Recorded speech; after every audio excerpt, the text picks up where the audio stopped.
si Batang Makulit. Kumakain na siya ng gulay. Ayan po mga suke. Hi ka daw. Ayan, ang sarap. O, isa pa daw.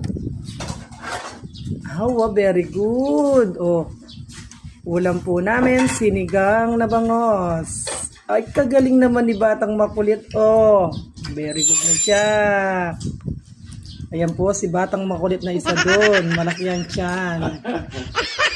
Kumakain Nyaman. din ng bangos at gulay.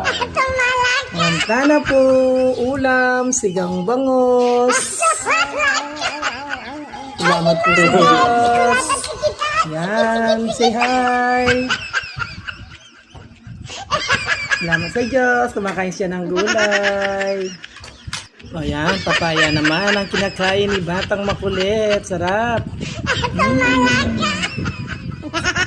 Sarap ya. Sige, para lumakas ka. Alam niyo pala yung papaya. Papaya naman.